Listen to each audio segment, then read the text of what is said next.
태양의 에너지를 조절해가지고 온도를 조절하자. 성층권의 에어로졸을 뿌리는 겁니다. 아니 우리의 지구는 소중하고 하나밖에 없는데 부작용이 있을 수 있다. 대표적인 영화가 설국열차인데요. 설국열차에서 갑자기 빙하기가 되잖아요. 그래서 그런 것들 얘기하지 못하고 있었는데 지구 온난화가 더 진행돼가지고 나타날 수 있는 위기와 기후공학을 해서 나타날 수 있는 부작용에 의해서는 위기가 이 두 개가 비교해 줄만 했다는 거죠. 지금 실행이 될 수 있느냐? 현재 기술적으로는 가능합니다. 하지만 우리가 안녕하세요. 저는 서울대학교 지구환경과학부에서 기후변화를 연구하고 있는 국종성입니다. 반갑습니다.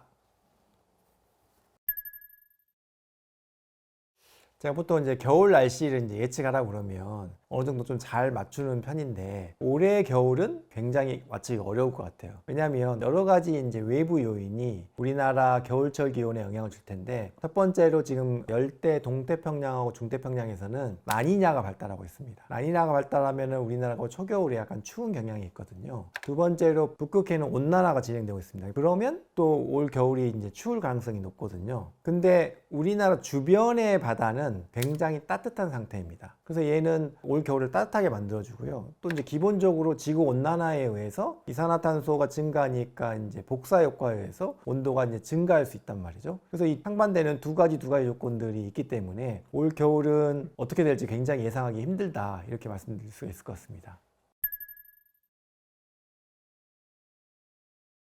우리가 이제 파리 협약에서 이제 어느 정도 이제 탄소 저감에 대한 이행을 모든 국가가 계획을 세우고 있단 말이죠. 근데 각 국가 각각을 좀 따져보면은 잘 이행이 안 되고 있는 것 같아요. 그래서 지금 뭐 기후변화가 되면 지금 파리 협약에서는 1.5도로 막겠다고 했는데 일단 그거는 이제 물 건너 간 것 같고요. 이제 2도라도 지켜야 되는데 그 2도를 지킬 수 있을지 조금 걱정이 되긴 합니다. 그러니까 2도를 맞추기 위해서는 모든 국가가 특히 제일 이산화탄소를 많이 배출하는 중국이나 미국이 그걸 잘 이행을 해야 되겠죠. 그래야 다른 적게 기여하는 국가들도 거기에 맞춰서 잘 또 다 따라갈 거 아니에요. 그런 움직임이 필요한데 지금 그렇게 낙관적인 전망을 내기에는 좀 힘든 상황인 것 같습니다. 그러면 이제 사람들이 이제 궁금해 하실 수 있을 거예요. 왜 파리 협약에서 2도를 했을까? 그러니까 2도를 넘어가게 되면은 일부 과학자들이 기후변화의 티핑 포인트가 넘어갈 수 있다. 즉, 기후변화의 임계점을 넘어갈 수 있다는 겁니다. 그러니까 기후변화 임계점, 기후변화 티핑 포인트가 뭐냐면 우리가 현재는 이산화탄소가 증가하면 거기에 맞춰서 점진적으로 기후가 변화하고 있거든요. 근데 이게 점진적으로 변화하다가 어떤 임계점을 만나게 되면 지구의 균형이 깨집니다. 그래서 급격한 변화가 만들어낼 수가 있거든요. 그게 기후변화의 티핑 포인트라고 합니다. 그래서 그런 임계점이 오지 않도록 일찍 기후변화 완화에 신경을 써야 된다는 것입니다.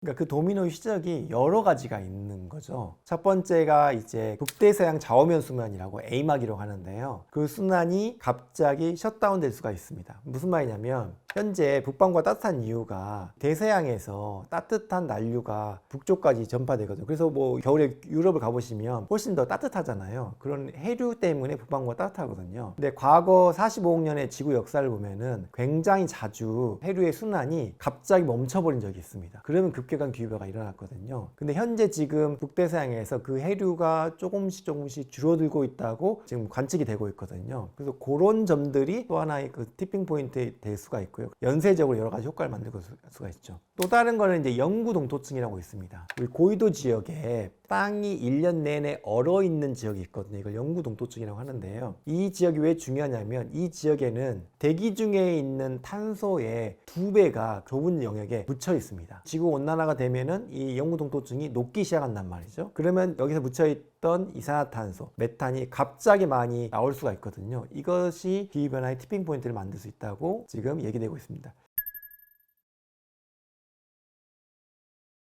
기후공학이라는 거는 인간이 기후변화를 초래했잖아요. 지구온난화를 초래했으니까 그 온난화를 인간의 기술 가지고 막아보자 라는 게 있습니다. 기후공학에는 크게 두 가지 종류로 나눌 수가 있어요. 첫 번째는 뭐냐면 지금 이산화탄소가 막 증가하고 있으니까 그 이산화탄소를 줄이자. 어떻게 줄이냐면 대기 중에 있는 이산화탄소를 포획해서 땅의 아주 깊은 곳이나 바다의 깊은 곳에 묻자. 이렇게 하는 기술이 있습니다. 근데 이런 방법은 부작용도 별로 없고 굉장히 이제 좋은 기술일 수 있습니다. 문제는 뭐냐면 우리가 포획에 대한 이산화탄소가 양이 너무 많아요. 그래서 이거를 포획해서 저장하는데 돈이 엄청나게 많이 듭니다. 그래서 이거를 대규모로 하기가 굉장히 어려운 실적이 있습니다. 현재 기술로는. 두 번째는 뭐냐면 이산화탄소를 감소시키기는 어렵다. 근데 어차피 이산화탄소가 그 자체가 문제가 아니고 온도가 올라가는 게 문제지 않느냐. 그래서 온도를 줄이자. 태양 복사 조절 기술이라는 게 있습니다. 태양의 에너지를 조절해 가지고 온도를 조절하자. 그래서 여러 가지 방법이 있는데요. 그게 이제 세 가지만 설명해 드리면, 첫 번째로는 성층권에 에어로졸을 뿌리는 겁니다. 이게 왜 나왔냐면 지구의 기온이 꾸준히 증가해 왔는데 가끔씩 지구의 기온이 뚝뚝 떨어질 때가 있었거든요. 그때를 과학자들이 이제 살펴보니까 대형 화산이 폭발했을 때입니다. 대형 화산이 폭발하면은 에어로졸이 성층권에 이제 유입이 되고, 성층권은 굉장히 안정화되기 때문에 한 2년 정도 거기 유지가 되거든요. 그러면 태양 복사 에너지를 이제 반사시켜 가지고 지구의 온도가 떨어집니다. 그러면 화산이 터질 때까지 기다리지 말고 우리가 비행기나 풍선을 띄워 가지고 에어로졸을 성층권에 뿌리자는 거죠. 그래서 온도를 조절하자라는 기술이 있고요. 또 하나는 구름을 조정하는 건데요. 구름이 이제 두 가지 종류가 있는데요. 높이 떠 있는 구름, 굉장히 얇으면서 높이 떠 있는 구름, 이제 권운이라고 하는 것들인데 지구 온난화를 더 강화시켜 주는 역할을 하게 됩니다. 그래서 기술 하나는 뭐냐면 거기에 그쪽 지역에 에어로졸을 뿌려 가지고 구름이 빨리 없어지게 만드는 기술이 있습니다. 또 하나 기술은 밑에 있는 구름, 우리가 흔히 보는 구름이죠. 그 두꺼운 구름은 하층운이라고 되는 이 두꺼운 구름들은 이게 많아지면 많아질수록 지구 온난화를 완화시켜 주는 효과가 있습니다. 왜냐하면 구름 자체가 태양 복사 에너지를 반사시키기 때문에. 그래서 해안가에서 물이랑 소금 같은 에어로졸을 계속 뿌려주는 겁니다. 그러면 구름이 많이 생기겠죠. 그래서 태양 복사 에너지를 좀 줄여가지고 온도를 줄이자 라는 게 있습니다. 이 외에도 여러 가지 기술이 있긴 한데요. 어쨌든 이런 기술을 통해서 태양 복사 에너지를 조절해 가지고 지구의 온도를 줄이자는 기술들이 있습니다.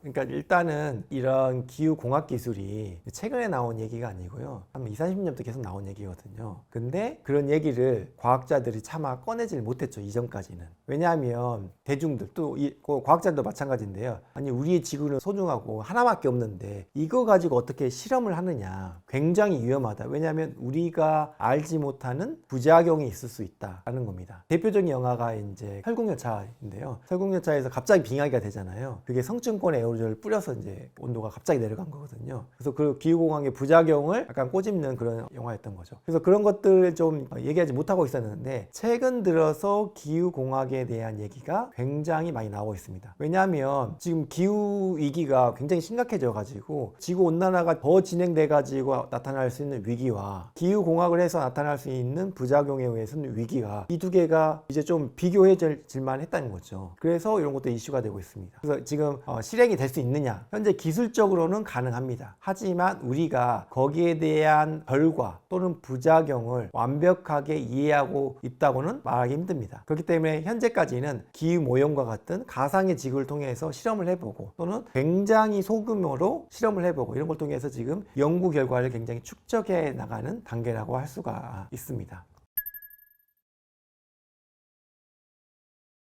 일단은 가장 중요한 거는 우리나라가 다른 선진국들에 비해서 재생에너지 비율이 굉장히 낮잖아요. 그리고 석탄 발전도 굉장히 많이 하고 있습니다. 그러니까 그런 것들이 이제 기후변화에 더 악영향을 미치고 있기 때문에, 그래서 이제 기후 악당이 들어갔고요. 그래서 평균적으로 보면은 우리가 이산화탄소를 우리 규모에 비해서, 경제 규모에 비해서 굉장히 더 많이 배출하는 편이고요. 그 다음에 유럽 같은 경우는 이산화탄소의 배출을 지금 줄여가고 있는 상태인데 우리는 지금 그렇지 못하기 때문에 그런 측면에서 우리가 기후 악당으로 불리고 있죠. 그러니까 무슨 말이냐면 이제 우리 국가의 정책이 다른 것들에 좀 더 포커스를 맞춰져 있고 기후변화 대응에는 등한시한 그런 결과라고 할 수가 있습니다. 미국에서는 몇 년 전부터 정부 주도 또는 기업 주도로 굉장히 이런 기후공학에 대한 연구들이 많이 진행됐었거든요. 그런데 우리나라에서는 그런 게 아직 본격적으로 연구가 되고 있지 않아요. 요새 제가 추세를 보면은 이제 정부 쪽에서도 이런 연구를 좀 시작하려고 하는 것 같아요. 그래서 그런 것들에 대한 우리가 투자가 필요하고요. 기후공학의 가장 큰 장애는 뭐냐면 기후공학을 하려면은 국제적 합의가 있어야 됩니다. 대규모로 하려면요. 근데 현재 국제 정세로 봤을 때 그런 국제 합의가 이루어지기 굉장히 어려운 상황이잖아요. 그런 상황을 고려했을 때는 우리가 이제 소규모적으로 우리나라에 적합한 그런 기후공학 기술에 대한 연구가 필요하다고 생각하거든요. 그래서 쉽게 얘기하면 K기후공학, 한국의 기후에 가장 적합한 그런 기술들을 개발을 하고 그걸 연구를 통해서 어떤 부작용이 있는지 어떤 장점들이 있는지 그런 것들을 연구하는 게 시급하다고 생각합니다. 가장 쉽게는 우리 도시에서 태양에너지를 반사시키는 그런 알베도를 더 크게 만드는 그런 것들이 있는데, 그래서 옥상을 흰색 페인트로 칠한다든지 옥상에 이제 식물을 이렇게 자르게 한다든지 이런 소규모적인 것도 있고요. 그 다음에 이제 웨더링이라고 해가지고 우리 지면이나 해양의 생태계가 이산화탄소를 더 많이 흡수할 수 있도록 만들어주는 거, 이런 것들이 여러 가지가 있을 거라고 생각하고 좀 더 기발한 아이디어들도 좀 더 나올 수가 있다고 생각합니다. 이런 토의가 좀 더 활발히 되어야 된다고 생각합니다. 제가 기후변화 얘기를 하면서 항상 마지막에 하는 얘기인데요. 기후변화를 완화시키고 탄소 중립을 하는 거는 사실은 쉽다면 쉽게 할 수 있는 거거든요. 정부의 정책이 확실하게 자리 잡으면은 우리가 그걸 할 수가 있거든요. 그 원동력은 뭐냐면은 그 국민들의 관심이라고 생각을 합니다. 국민들이 기후변화에 대해서 관심을 가지고 자기의 목소리를 내게 되면은 당연히 국민들의 여론을 따라가는 정치가들 또는 정책 결정하신 분들은 거기에 따를 수밖에 없다고 생각하거든요. 저도 기후과학자로서 이러한 기후 정보들을 잘 전달하려고 노력을 할 거고요. 그 다음에 정부에도 이런 기후변화 심각성을 계속적으로 어필하려고 지금 노력을 하겠습니다. 이런 시간 내주셔서 감사하고요. 그만 인사드리겠습니다. 감사합니다.